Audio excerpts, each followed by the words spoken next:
자, 말씀 보겠습니다. 오늘 주신 하나님의 말씀은 누가복음 7장 2절에서 10절까지입니다. 누가복음 7장 2절에서 10절까지입니다.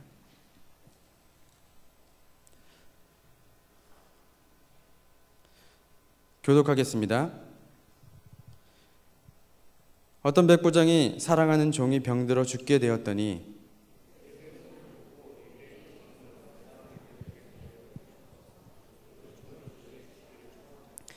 이에 그들이 예수께 나와 간절히 구하여 이르되 이 일을 하시는 것이 이 사람에게는 합당하니이다.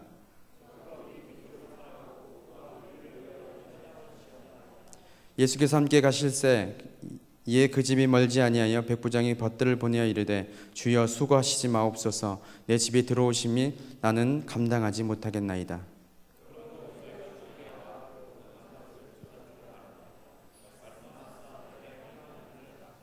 나도 남의 수하에 든 사람이요 내 아래에도 병사가 있으니 이더러 가라 하면 가고 저더러 오라 하면 오고 내 종더러 이것을 하라 하면 하나이다.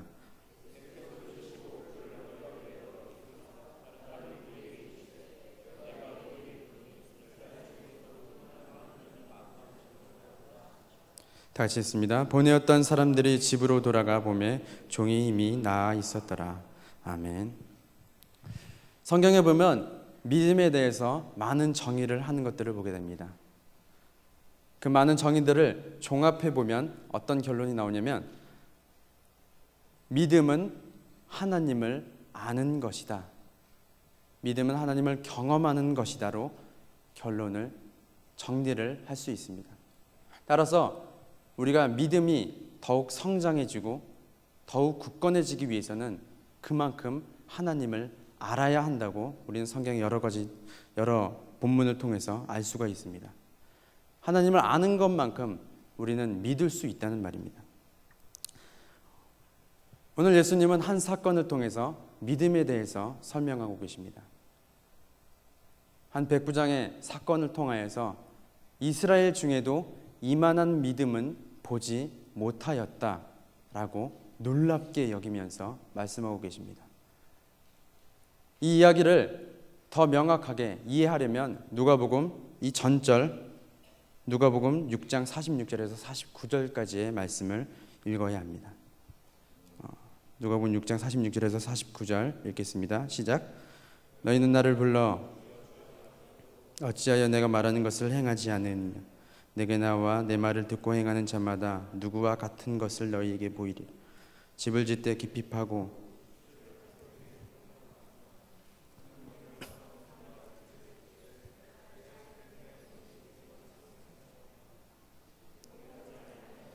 주저 없이 흙 위에 집 지은 사람과 같으니 탕류가 부딪힘에 집이 곧 무너져 파괴됨이 심하니라 하시니라. 아멘. 예수님께서 주여 주여 하는 자에게 경고하여 말씀하시죠.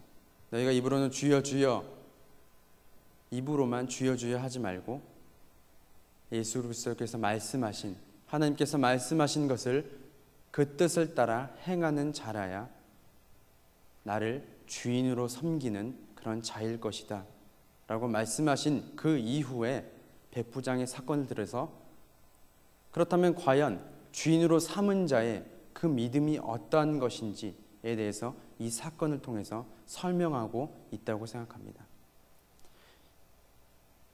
지금 이 기간이 사순절 기간이죠. 그렇죠? 사순절에서는 예수 그리스도께서 이 땅에 오신 이유 또는 예수 그리스도께서 이 땅에 고난을 받으셔야 했던 것들, 십자가에 달리셨던 것들, 그리고 우리를 위해서 부활하신 것들을 깊이 묵상하며 예수 그리스도의 십자가를 더 붙잡기 위한 하나의 절기로 우리가 드려지고 있습니다. 예수님께서 이 땅에 오신 이유 중 하나는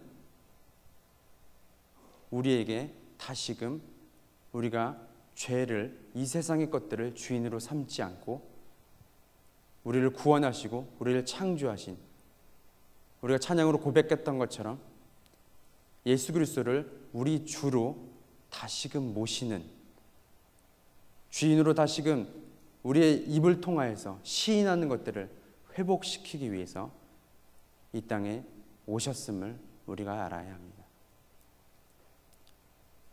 그래서 예수님께서 그 주인된, 그 주인으로 섬기는 자들, 이만한 믿음에 이르는 것들이 예수 그리스도를 주라 시인하고 하나님을 주인으로 섬기는 그런 믿음의 지경까지 이르도록 날마다 우리를 이끄시고 인도하시고 계시죠. 예수님께서는 이만한 믿음이 어떠한 것인지 백부장의 사건을 통해서 말하고 있습니다.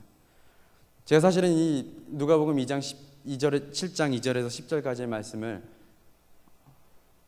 올해 첫 해에 성경을 통독하면서 깊이 묵상하던 때가 있었습니다. 과연 예수님께서 말씀하신 이만한 믿음이 무엇일까?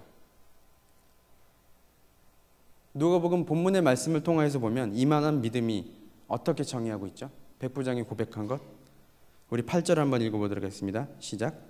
나도 남의 수하에 든 사람이요 내 아래에도 병사가 있으니 이더러 가라 하면 가고 저더러 오라 하면 오고 내 종더러 이것을 하라 하면 하나이다. 아멘.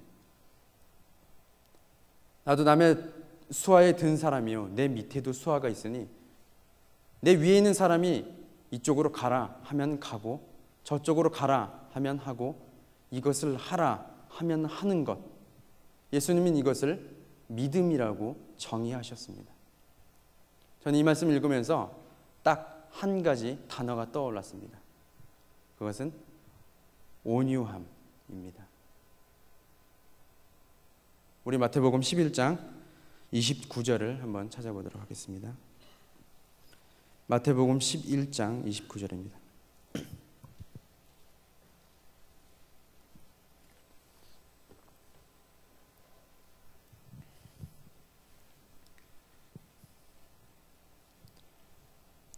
예수님이 마태복음 11장 29절을 통해서 온유함이 어떤 것인지 굉장히 잘 설명해 주셨어요.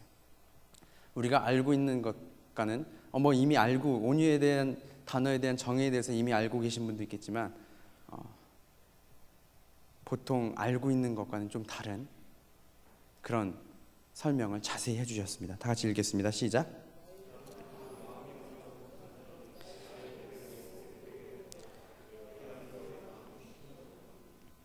네, 여기서 예수님께서 온유와 겸손에 대해서 말씀하시면서 그 뒤에 뭐라고 얘기했죠? 나의 멍에를 메고 내게 배우라 라고 얘기하고 있습니다. 온유와 겸손한 것과 나의 멍에를 메고 배우는 것이 어떠한 상관이 있을까요?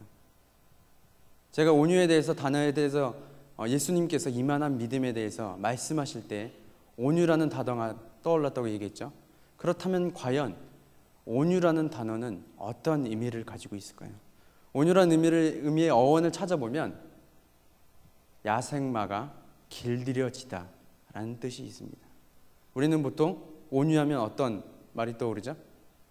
온화하고 또 한문 자체로 뜻을 풀이하면 온화하고 부드러운, 온유한 사람이라고 하면 온화하고 부드러운 사람, 그렇게 정의하는 것들을 보게 됩니다. 물론 결론적으로 보면 맞는 말이에요. 하지만 그 사람이 온유해지기까지 어떠한 과정을 거치고 어떠한 일들이 있었는지에 대해서는 우리가 잘 모릅니다. 예수님께서는 온유라는 것을 예수 그리스도의 멍에를 매는 것이다 라고 설명하셨습니다. 자, 그렇다면 멍에를 매는 것이 무엇일까요? 멍에는 성경에서 보면 보통 소의 멍에를 뜻합니다.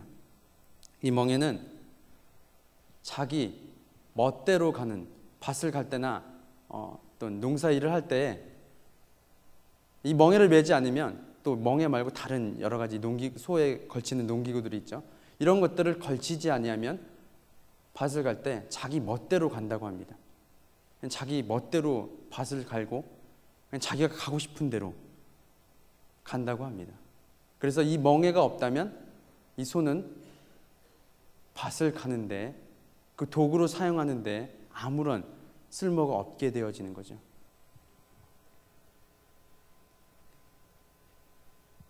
예수님은 온유를 멍에를 매는 것이라고 표현했습니다. 즉 온유는 주인의 뜻대로 그 사람이 길들여지는 것, 것이라고 정의할 수 있습니다. 보통 이 지금 방금 읽은 마태복음 11장 29절의 말씀을 수고하고 무거운 짐진 자들아 다 내게로 오라, 이렇게 28절에 그렇게 얘기하고 있죠. 내가 너희를 쉬게 하리라. 보통 이 말씀을 오해하는 경우가 많이 있습니다. 나의 모든 짐을 예수 그리스도께 가져오면 그 모든 짐을 예수님께서 대신 지실 것이다, 이렇게 생각하는 경우가 많이 있죠. 이 말씀을 그렇게 인용하는 분들도 많이 계세요. 맞을 수도 있고 틀릴 수도 있습니다. 맞을 수도 있다는 말은 예수님께서 분명히 그렇게 행하시는 분이세요. 이스라엘의 소의 멍에를 매는 방법들을 보면 두 소가 동시에 멍에를 메고 같이 간다고 합니다. 그래서 그 짐을 대신 지고 같이 그 짐을 지고 감으로 말미암아 나머지 한 소가 쉼을 얻을 수도 있다고 어떤 학자들은 이렇게 해석하는 경우도 있어요. 하지만 이 구절을 이렇게 해석한다면 앞에 있는 예수님께서 말씀하시는 것과 내 멍에를 지고 내 뜻대로 행하는 그것에 대해서 말씀하시는 것과는 어떻게 보면 내용이 달라질 수 있습니다. 예수님께서 수고하고 무거운 짐진 자들아 라고 말씀하시는 것과 내 멍에를 지어라, 나는 마음이 온유하고 겸손하니 내 멍에를 지어라 라고 하는 것을 명확히 이해하기 위해서는 마태복음 11장 25절을 알으셔야 합니다. 한번 읽어보도록 하겠습니다. 마태복음 11장 25절입니다. 시작.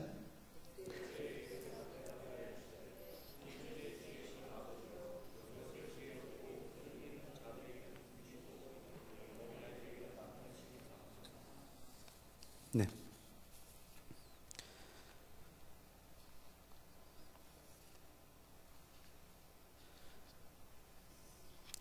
여기서 예수님께서 지혜롭고 슬기 있는 자들에게는 하나님을 아는 것에 대해서, 예수 그리스도를 아는 것에 대해서 숨기신다고 말씀하고 계시죠.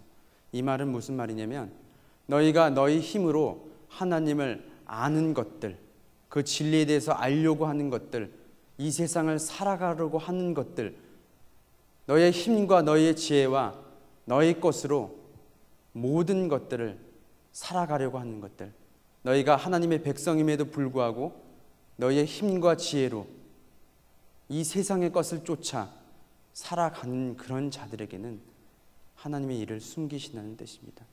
그리고 그 뒤에 이어서 그렇게 수고하고 무거운 짐진 자들에게 내가 멍에를 너에게 지어주겠다. 그 멍에는 무엇이냐면 이 세상의 기준으로 삼고 이 세상에서 말하는 것을, 그렇게 무거운 것들을 너에게 씌우는 것이 아니라 하나님의 뜻대로 가는 것들, 그래서 하나님께서 원하시는 올바른 그 길로 가는 그 멍에를 너희에게 씌워주겠다. 그럴 때에 하늘나라의 백성이 평안을 얻을 것이다, 쉼을 얻을 것이다 라고 얘기하는 것입니다.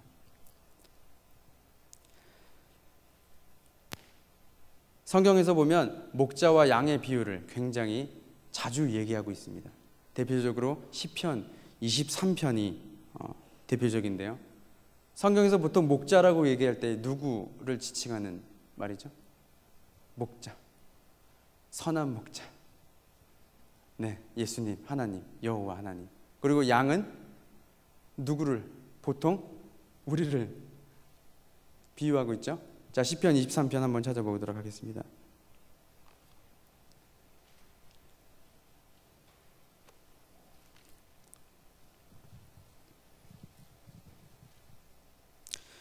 시편 23편에서는 그냥 단순히 하나님, 우리 목자이신 하나님으로 말미암아 우리가 인도함을 받아서 우리가 어디를 가든지 우리는 굳건하게 잘 있을 수 있어 라는 것을 더 넘어서 굉장히 중요한 진리를 우리에게 말씀을 주고 계십니다. 자, 시편 기자는 목자와 양의 관계를 통하여서 하나님과 우리의 관계를 기가 막히게 설명하고 있는 것을 보게 되는데요. 한번 읽어보도록 하겠습니다. 시작.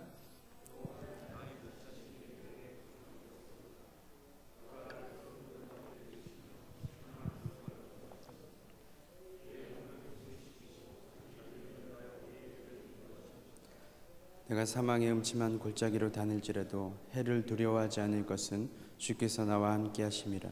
주의 지팡이가 막대기가 나를 안위하시니 주께서 내 원수의 목전에서 내게 상을 차려주시고 기름을 내 머리에 부으셨으니 내 잔이 넘치나이다.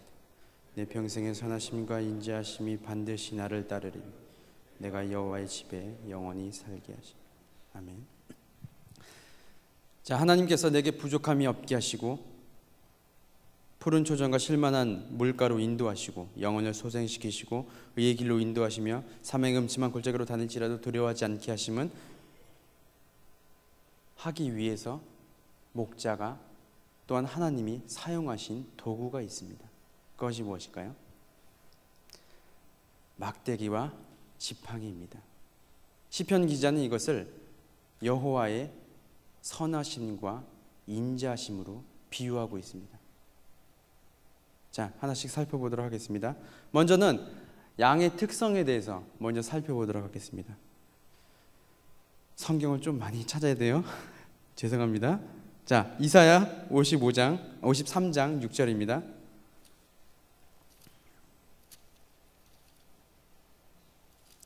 이사야 53장 6절입니다. 구약성경 1033페이지.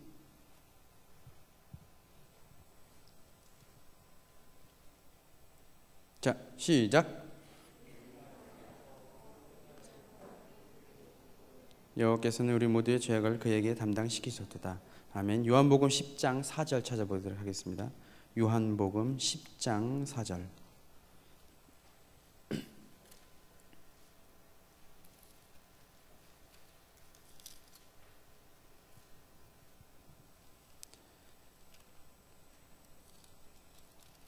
시작.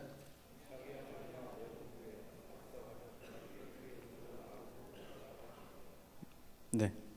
자, 성경에서도 양의 특성에 대해서 이렇게 간간히 얘기하는 경우가 있어요. 제가 인터넷에서 솔직하게 고백합니다. 인터넷에서 양의 특성에 대해서 살펴보았습니다. 양은 시력이 나빠서 방향 감각이 없답니다. 시력이 너무 나빠서 앞에 있는 것만 보고 쫓아갑니다. 그래서 맨 앞에 있는 양이 잘못된 길로 가면 낭떠러지로 떨어지고 사망의 음침한 골짜기로 가게 되고, 그래서 늑대들은 짐승들이 이 점을 이용해서 양들을 이렇게 유인해서 아무도 없는 으슥한 곳에서 잡아먹는다고 합니다. 그리고 한 번 넘어지면 잘 못 일어난답니다. 다리가 짧아서 한 번 넘어지면 못 일어나고, 뭐 어떤 계기로 인해서 뭐 구르거나 이런 계기가 아니면, 그리고 목자가 일으켜주지 않는다면 양은 일어나지 못한답니다. 그리고 굉장히 이기적이라서 자기 엄마가 갑자기 사라졌어요. 아기 양인데. 그래서 남의 엄마 젖을 물려고 가면 매정하게 뿌리치고 이렇게 간답니다. 뭐 여러 가지 굉장히 이기적인 동물이라고 해요, 양이.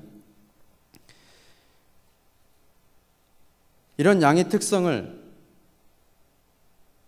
가질 때 목자는 막대기와 지팡이가 없으면 도저히 양을 이끌 수가 없습니다. 목자의 막대기와 지팡이가 없으면 양이 살 수가 없는 것 같아요. 목자가 지팡이와 막대기로 양을 끌지 않으면 양은 자기 멋대로 가기 시작하죠. 왜냐하면 시력이 나쁘니까. 대신 청력은 굉장히 좋아서 앞에서 목자가 지팡이와 막대기를 탁탁탁 두드리면 그 소리를 듣고 따라온다고 합니다. 양은 그래서 굉장히 지팡이와 목자의 막대기와 지팡이가 없으면 살아갈 수 없음을 우리가 볼 수 있습니다. 근데 시편 기자는 지팡이와 막대기를 주의 선하심과 인자하심으로 비유하고 있습니다. 지팡이의 역할과 막대기의 역할을 보면 주의 선하심과 인자하심에 비유한 것을 알 수 있습니다. 목자의 지팡이는 양이 넘어졌을 때, 또한 건질 수 없는 곳에 있을 때 지팡이가 이렇게 생겼어요. 그걸 가지고 양을 건져내고 일으킨답니다. 그것을 시편 기자는 주의 인자하심으로 비유하고 있고요. 그리고 막대기는 짐승이 달려들 때 짐승을 물리치는 역할을 하고요. 그리고 양이 바른 길로 가지 못할 때 바닥을 치거나 아니면 어느 곳을 쳐서 바른 길로 갈 수 있도록, 그 소리를 듣고 바른 길로 갈 수 있도록 한답니다. 그래서 주의 선하심, 주께서 우리를 이끄시는 그런 선하심으로 비유하는 것을 보게 됩니다.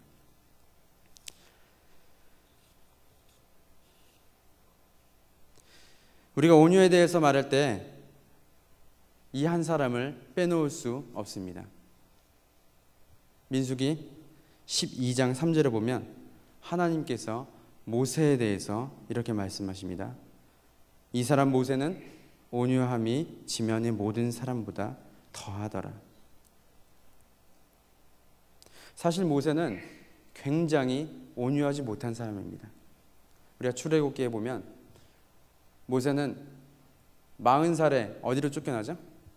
광야로 쫓겨납니다. 광야로 쫓겨난 이유가 있습니다. 모세는 어려서부터 자기 어머니에게 이스라엘 백성에 대해서, 하나님에 대해서 들었을 것입니다. 그래서 모세는 자신의 한 가지 역할을 생각하게 되죠. 어쩌면 내가 이스라엘 백성들을 인도할 자일지도 몰라.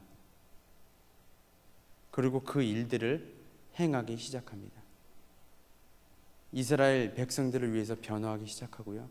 심지어는 이스라엘 백성을 위해서 살인까지 저지르는 지경에 이르게 됩니다.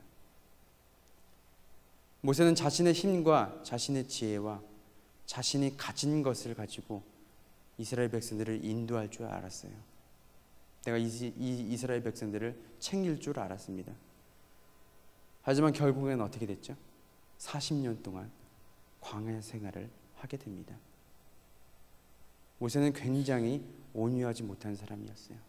자기 멋대로 하나님을 해석하고 하나님의 인도하심을, 이스라엘 백성들이 인도하실 것들을 자기 멋대로 행하는 그런 사람이었을지도 모릅니다.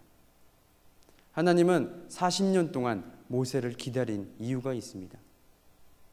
그것은 모세가 온유해질 때까지 기다리시고 훈련시켰던 것입니다. 그리고 모세가 온유해질 즈음에 하나님께서 나타나셔서 내 신, 내가 내려놓지 못한 것들, 나의 멍에를 매지 않는 것들, 온유하지 못한 것들을 내려놓고 벗으라 라고 말씀하시는 겁니다. 예수님은 백부장이 말하는 것을 통해 이만한 믿음이 무엇인지 말씀하셨습니다.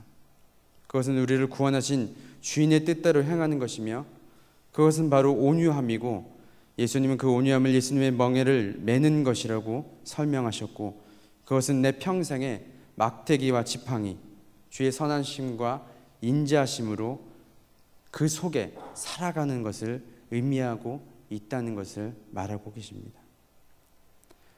하나님께서 모세가 온유해질 때까지 기다리시고 그렇게 이끄시며 하나님께 대한 믿음이 견고해질 때까지 하나님의 뜻대로 살 수 있도록 이끄셨던 것처럼 또한 아브라함이 믿음의 조상이 될 때까지 계속해서 기다리시고 훈련시키시고 그 믿음 가운데 이끄셨던 것처럼 예수 그리스도를 주로 시인하고 예수 그리스도로 말미암아 하늘의 백성이 된 우리에게도 역시 이만한 믿음까지 성장하시길 하나님은 원하십니다. 주인의 뜻대로 이끌려가는 것, 하나님이 말씀하시는 대로 내가 따라가는 것, 하나님이 원하시는 것, 그것이 참 평안임을, 참 쉼을 누리는 것을 믿고 나아가는 그 지경까지 예수님이 백부장의 사건을 통해서 이만한 믿음이라고 말씀하시는 그 수준까지 우리를 이끄시는 것을 우리가 보게 됩니다. 이러기 위해서 우리가 날마다 할 수 있는 것이 있다면 시편 23편 6절의 말씀처럼 우리가 날마다 고백하는 것입니다. 시편 23편 6절 한번 찾아보도록 하겠습니다.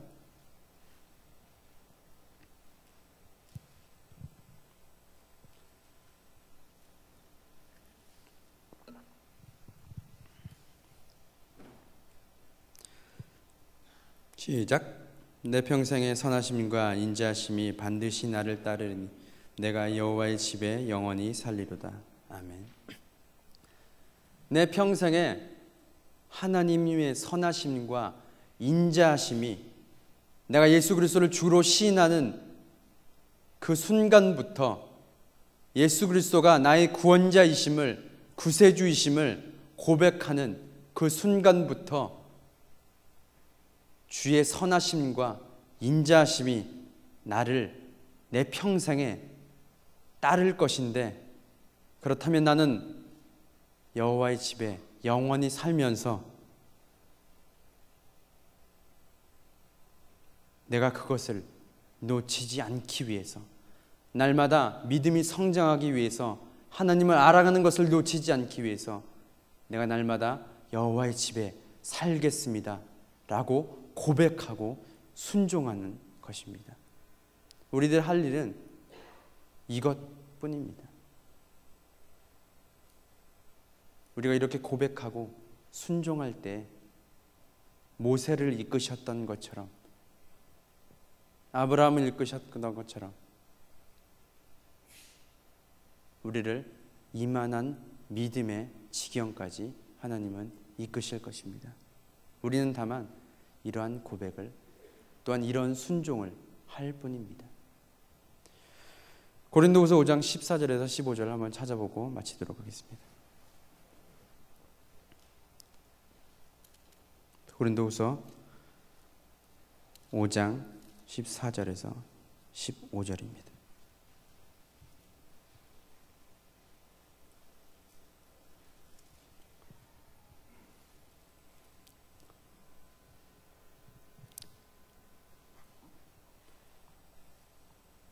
읽겠습니다. 시작. 그리스도의 사랑이 우리를 강권하시는도다. 우리가 생각하건대 한 사람이 모든 사람을 대신하여 죽었은즉 모든 사람이 죽은 것이라. 그가 모든 사람을 대신하여 죽으심은 살아있는 자들로 하여금 다시는 그들 자신을 위하여 살지 않고 오직 그들을 대신하여 죽었다가 다시 살아나신 이를 위하여 살게 하려 하십니다. 아멘. 성령 하나님께서 날마다 예수 그리스도의 사랑을 여러분들에게 강하게 권할 것입니다. 뭐라고 권하시냐면, 이제는 더 이상 세상에서 기준 지어준 하나님의 백성에도 불구하고 날마다 수고하고 무거운 짐을 지는 것들, 하나님의 백성임에도 불구하고 내 뜻대로 행하지 아니하며 여전히 세상의 뜻대로 행하는 자들, 그런 자들에게 날마다 강하게 권하십니다. 이제는 더 이상 너희가 육신을 따라서 행하지 아니하였으면 좋겠다. 이제는 더 이상 너희가 세상에서 말하는 것들을 행하지 아니하고 오직 우리를 위하여서 이 땅에 오신, 우리가 주인이라고 인정하고 시인한 그 예수 그리스도만을 위해서 살아가는 나의 아들, 나의 딸들이 되었으면 좋겠다 라고 성령 하나님께서 매일 날마다 시시때때로 강력하게 권하실 것입니다. 여러분들은 그 음성을 듣고 날마다 고백하고 순종하시면